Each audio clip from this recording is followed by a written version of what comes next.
Welcome to Council-Led Housing Forum webinar. We are actually in meeting format in Zoom, and you'll appreciate that we're only as good as the internet. So, Council-Led Housing Forum was set up to support the London boroughs to build new council housing, and that may be done directly, it may be through your ALMO, or it could be through council company. And today's session is particularly for those involved in setting up and evaluating community engagement.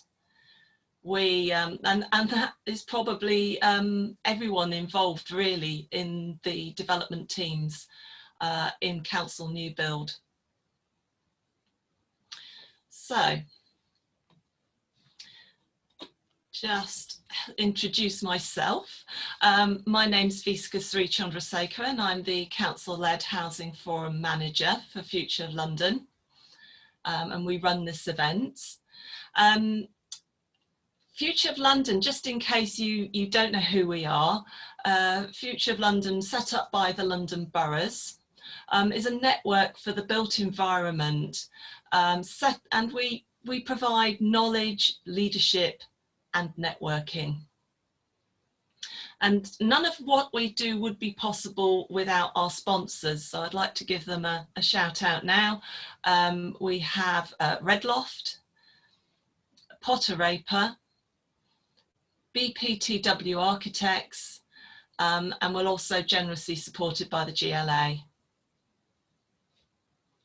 I'd like to move us on now. We are going to have our main presentation. So we are going to be joined by Mikor Newman, he's director at Newman Francis, and they're specialists in community engagement. And by Paul McCoy, who's director at CAPS Consulting, and they're sort of specialists in, oh, I forget how to say it now, but structured approach, isn't it, to analysing and evaluating. So I think maybe I'll let them say a bit more about that and let them get on with the presentation. Over to you, Mikor. Thank you, Vishka. Thank you very much for the introduction. Hello, everybody. First slide. Thank you. So I'm going to talk to you all about our resident-centered regeneration approach, and I'll give you more detail about how we do that and some of the good practice that we're using to enable that to be as successful as possible. So we all know the idea of being faced with redevelopment and regeneration on your doorstep is an unsettling for the majority of residents, for, you know, in terms of the added climate of gentrification, distrust of landlords and developers, etc. So this is not an easy area to get right.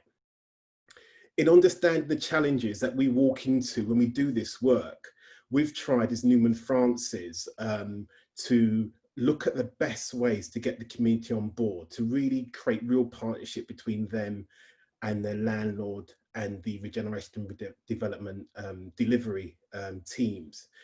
What we've done is we've continued to refine our approach using something called systems theory.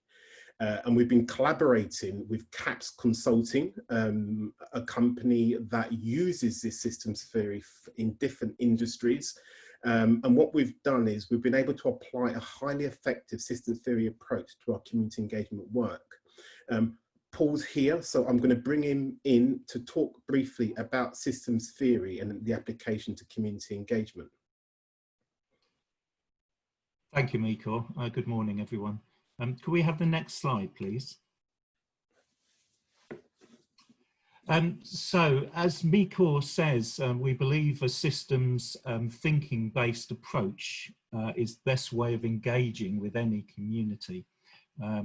Main reason is because it encourages a shift in mindset from a traditional us and them based consultation and design approach, where there's often a need to sell ideas, to a much more seamless and co-development partnership, if you like, to apply to the whole process. This partnering approach creates better, more sustainable outcomes. It lowers project risk, certainly risk around any lack or question about understanding of community needs. It reduces uncertainty and relating to the project spend and delivery timescales, because everything is that much more well-defined. Co-development also ensures that development proposals fully meet residents' needs and that projects achieve successful outcomes, particularly where ballots are required. Each community, it should be remembered, is unique. And when you start to analyse that community in greater depth, they are all complex in their own ways. And so it's essential to understand for community engagement how they are made up, their key relationships, their needs and what matters most to residents, in order to decide best how best to engage and what design options might suit the community best. Following a structured resident-focused approach with the right engagement at the right time, with meaningful resident partnering, not only achieves a better solution, but also ensures resident buy-in and support throughout the project, really from the earliest stage.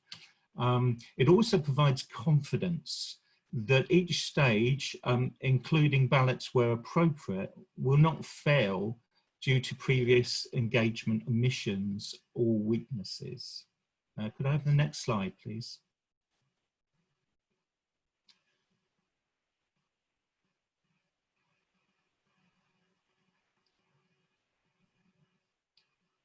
Thank you. So understanding how communities share and make sense of information, how they identify options and take decisions and react to change, help identify ways to strengthen how the community works. And this is really important to us in this approach. This in turn allows residents to become more meaningfully involved as a genuine partner in the project. There can be multiple agendas from different stakeholders with these types of project, both within and outside the community. Some agendas align with each other through a shared goal for the well-being of the community. However, misaligned agendas can risk weakening the community and diluting the effort and resources. Understanding the reasons behind these differences in agenda is key. And we dig deeper into the reasons why they exist. And that helps us in aligning agendas wherever possible, so that resources and efforts can be focused on activities which benefit the entire community. For example, agendas linked to, say, pressures of affordability and increased density can threaten outside space and in particular gardens, which many residents would value greatly and would see as a priority for protecting. Helping residents understand what matters most to the community and why allows residents to fully collaborate on generating suitable options. This can involve adding what is missing and currently limiting the success of the community, and also protecting what matters most to the community and makes the community what it is. That might include things like culture or heritage, particularly relating to the built environment as well as the makeup of the community. So those examples can be very important to residents. With a shared understanding of what matters most and potential solutions, residents can co-define with other project stakeholders what criteria will be used to select an optimal mix of solution. which creates the best overall outcome for the community in a cost-effective way. Residents can then take up active roles to review project delivery and ensure the impact on the community is positive and sustainable. Miko will now share the details of our systems-based approach. Could we have the next slide for Miko, please? Thank you, Paul. So what you see in front of you is our community engagement approach. And you see 3 stages: a planning, implementation, monitoring and review stage. So I'm going to talk about the planning and implementation in terms of what we do on the ground, and Paul will come back to talk about monitoring and review. You can see between each circle there's a gate, and that's the gate review. So that's used to confirm that the right thing has been done to enable us to move satisfactorily on to the next stage. So next slide, please. So the first stage is getting ready. And for us, this is where we see the first signs of weaknesses in community engagement projects, programs. And fundamentally, there are key areas that need to be in place. There needs to be clear objectives about the project, the intention of the project, why it's happening, and how that's going to be benefiting the community. There also needs to be real political commitment to deliver effective community engagement. When you're looking at co-design, co-production, that takes specific skills, it takes resources, it takes time. And it's really important that those considerations are taking place at an early stage. Added to the amount of resident influence in the decision-making process that the landlord is committing to. Also importantly is a project champion, someone who's able to really drive the project and has the seniority to enable interdepartmental collaboration. We work on lots of projects where the housing management team and the regeneration team are not, in sync, and that causes a lot of problems. Just a good example of a project that we worked on where this was in place was on Lancaster West, where the tower block Grenfell is. And there, when we came in, there was a lot of work done in terms of planning, working with residents, being very clear about the shared objectives, making sure that cabinet reports involve residents in terms of the outcomes that were to achieve. The influence was clear, and also what was in and what was out was also clear. And that made it a much smoother process, not easier process, but a smoother process to actually get that community engagement up and running. Next slide, please. The other area is understanding the community in the area. Now, we don't live in these communities, so it's really understanding the community and the area. And this really helps create our own credibility. So getting to know everything about the community in the first instance is extremely important. And what we do is we go out doing a mapping exercises, and we create what we call a grassroots intelligence report. And that fundamentally has got lots of information about the community, how the relationships between different parts of the community, different community groups. We look at community benefits that's going on there, socioeconomic opportunities. We really try and understand the remits of other agencies, especially those that are working with the community and are basically representing them or delivering services, so really understanding how they can be involved and how they can collaborate in the community engagement process. And it is fundamental that all that information is overlaid with an awareness of the physical arrangements of the area, the character, the social demographics, etc. Pollard Hill was an excellent project in which that process worked very, very well. And what came out of that is we actually worked on the social and economic part of the program for the estate before talking about regeneration and redevelopment, because we had so much information to use to actually look at the social and economic needs of the community. Next slide, please.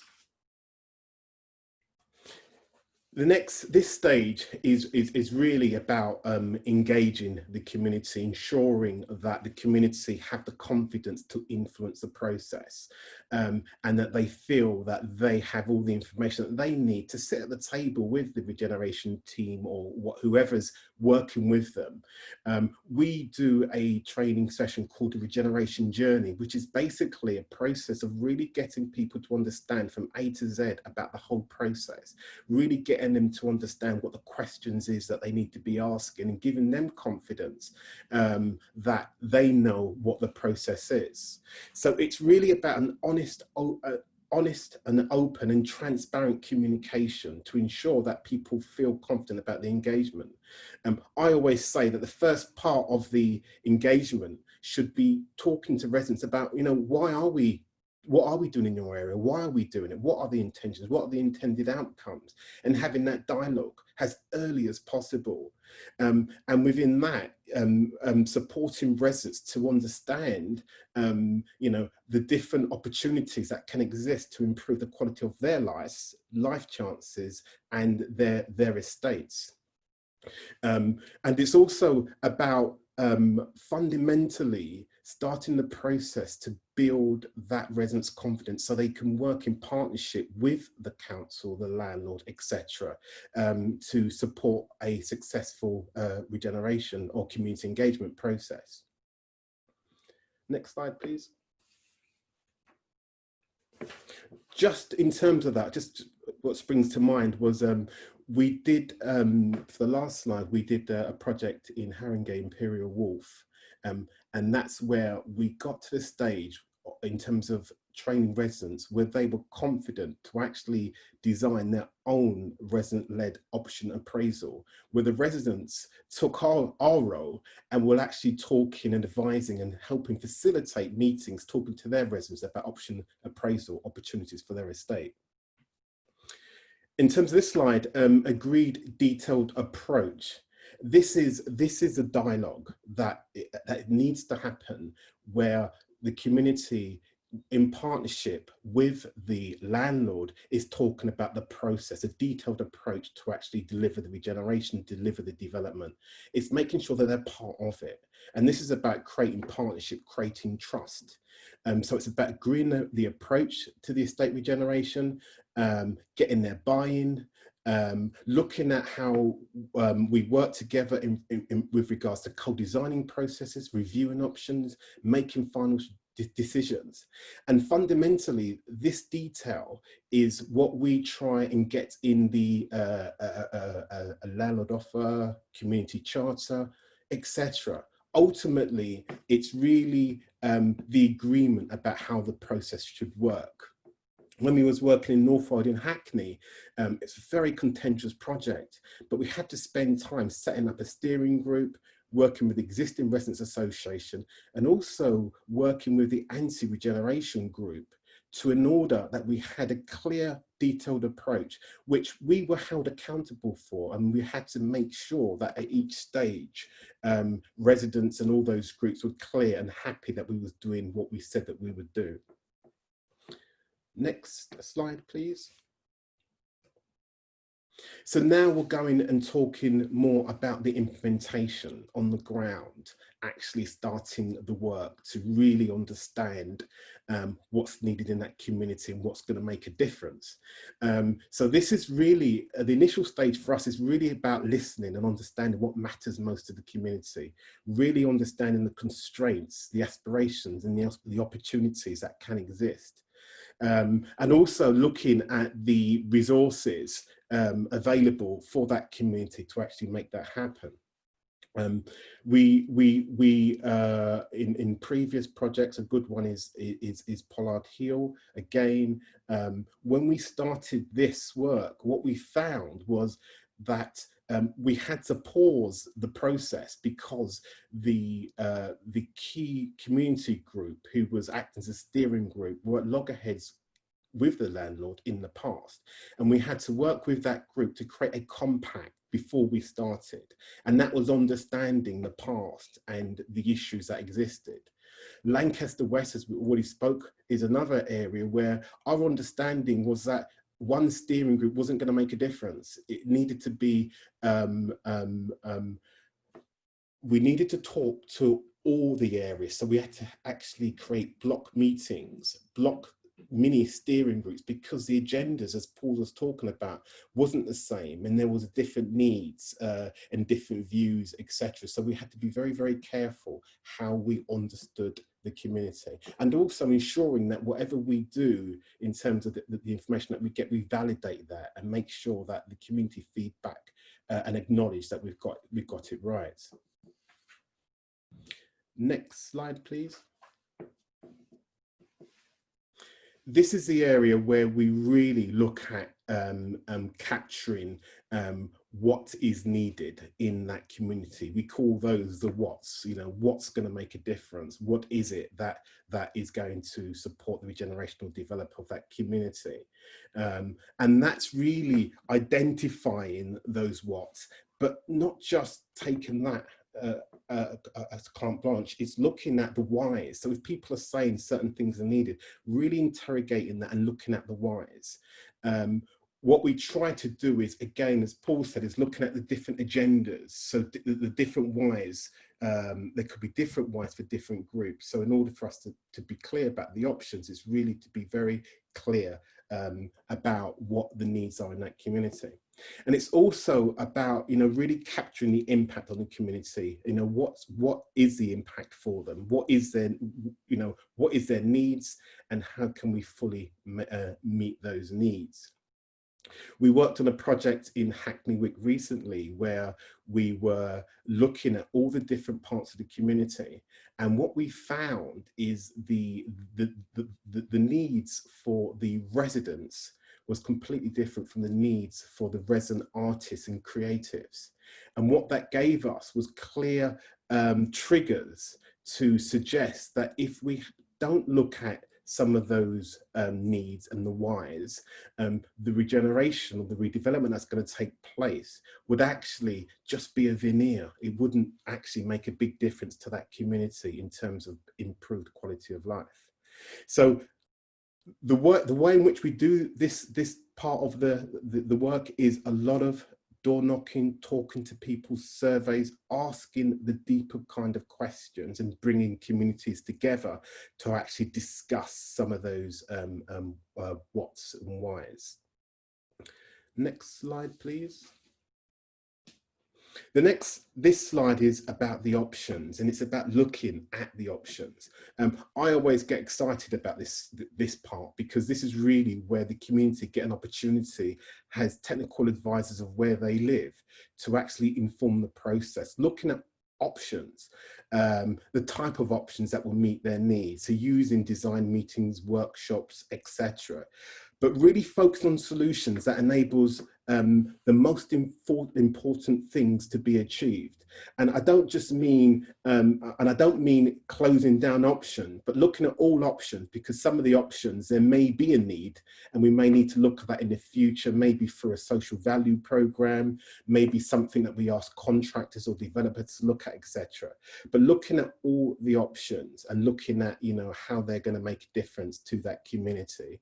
And also using things like sensitivity analysis. On one project, there was a big issue about density. So the project team were able to have a workshop with residents that actually model the impact of reduced density on the community aspirations and some of the solutions that they wanted, so that they saw that, you know, increased density is really going to deliver their vision for that estate. Next slide, please. This stage is basically looking at evaluating and selecting the preferred options. And this is where we're always trying to look at what is going to be the biggest impact for the community. Obviously, it has to be affordable, but looking at how we can use the information that we've got to really identify those big project solutions. And it's also about identifying the goals and benefits to the community. So what's in it for them? Being very clear, you know, what it is and how it will deliver their vision. options need to be options need to be at the highest commitment to existing residents, and the need to also emphasize the standards, especially things like housing management or improving safety, etc. It's really important that those options do that. Our aim, crucially, is to make sure as many residents as possible can see the options developing as a product of their engagement. And again, it's making sure residents are aware of the impact, delivery process, and the timetable in which those options will be delivered. Next slide. So this part of the process is reviewing the options for action the community's needs in the regeneration implementation, and how the preferred options are going to be delivered to meet the community's needs. And this is, again, this is an exciting area, because this is where residents are looking at potential solutions.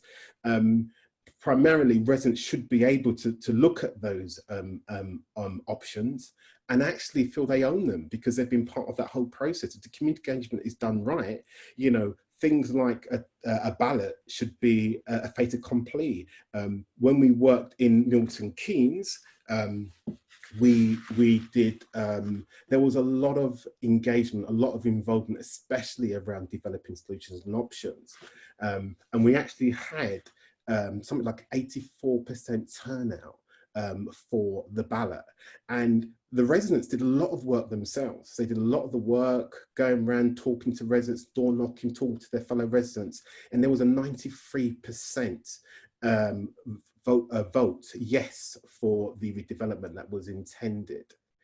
So it's also about creating community action plan to implement the chosen options. So, you know, it's not good enough just to have the ballot, it's to completely involve the community all the way through the process, and making sure that the residents can see what next, how are those solutions going to be delivered.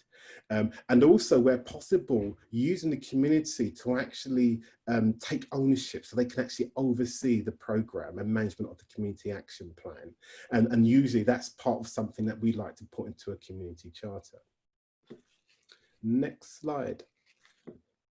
Right, I'm going to pass over to Paul to talk about the monitoring and review. Thanks, Miko. So this is really about implementation. So designs have been approved and finalised. So there are three elements in this monitoring and review section of the community engagement approach. Which the first one starts with this slide, which is identifying and agreeing success criteria, SMART goals and measures. And involving residents in this element achieves three key outcomes for us. It keeps residents actively involved and confident that project delivery will be measured in a balanced way, which achieves the agreed community benefits alongside other stakeholder criteria. It also ensures that residents are fully aware of the other stakeholder success criteria, such as financial viability and related measures, which need to be met alongside those of the community. And thirdly, it ensures that the remaining stages of the project are delivered in accordance with the agreed engagement process. So examples of resident-focused measures might include agreed engagement approach is being followed, and gate reviews are successfully passed within agreed timescales. Agreed actions and progress with the built environment is in line with planned timeline and budget, and any negative impacts on community and residents are minimised, for example, noise or disruption. And finally, the project is delivering positive resident outcomes. And this stage would be looking to check that throughout the implementation. Residents can also take on an active role in owning relevant measures, in capturing and analysing relevant information and reporting performance back to other stakeholders at gate reviews, which Miko mentioned, and other project review meetings. We have the next slide, please.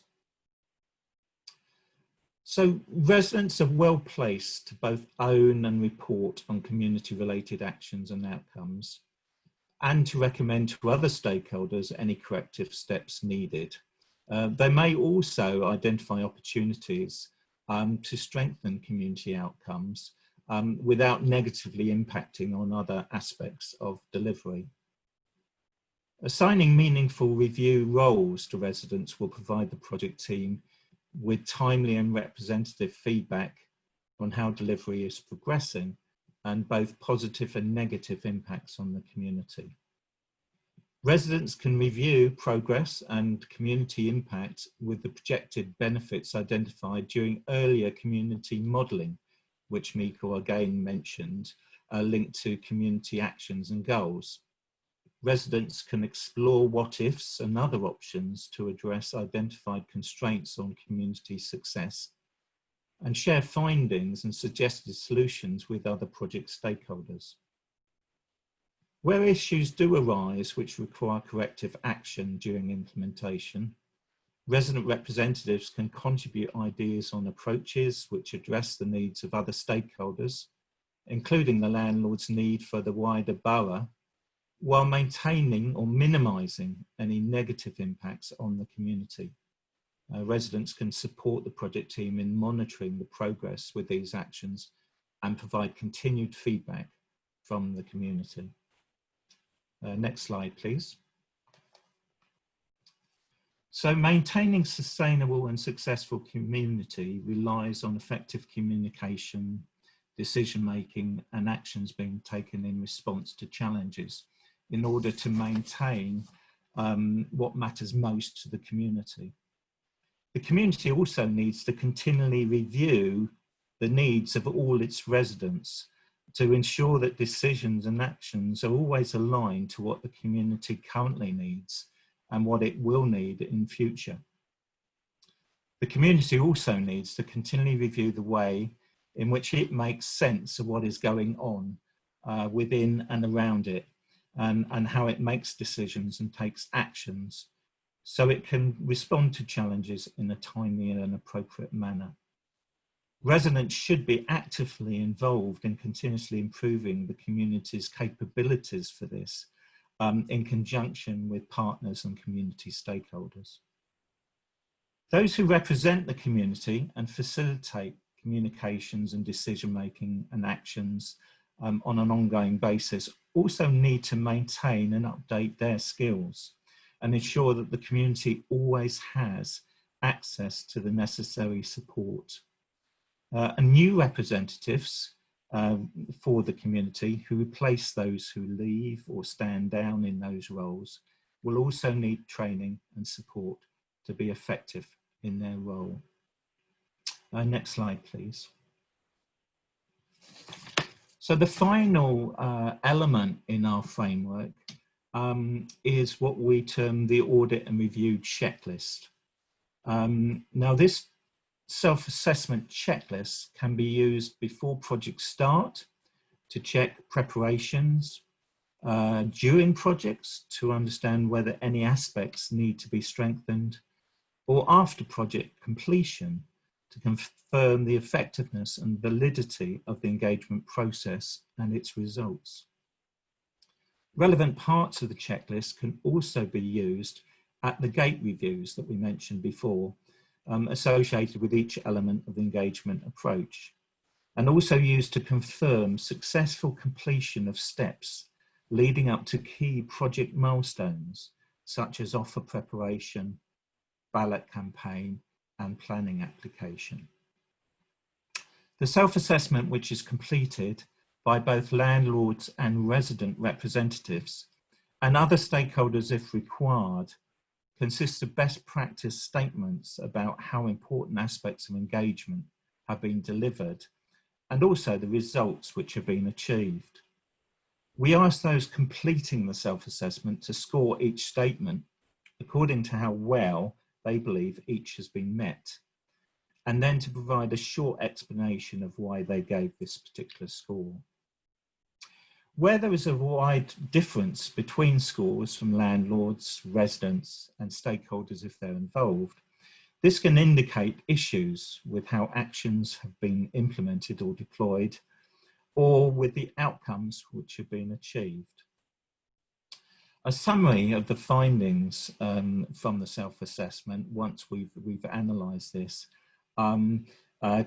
together with, where applicable, our recommendations for improvement linked to the checklist criteria, can be fed back to the landlord and, if required, to community representatives and stakeholders.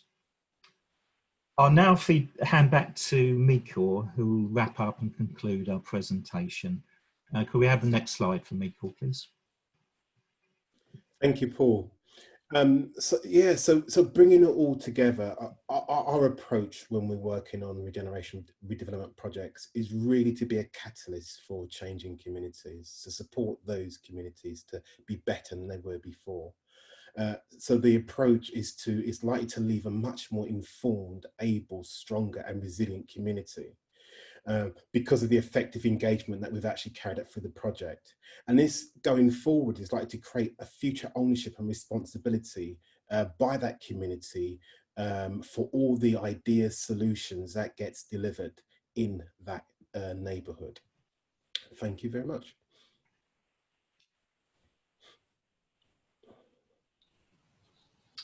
Hi Mikor and Paul, thank you so much for that presentation. That was really, really, really good. I mean, it's just great to put stuff and have it really so well structured, but we're also just so well informed by experience. And I think it's, you know, it's experience that really molds. We need to be constantly learning from what we're actually doing. So that was really good. Thank you very much. It's at this point actually that we are going to stop the recording. So everything up to this point, our YouTube viewers, we're now, you've seen it, and we're now going to say goodbye to you.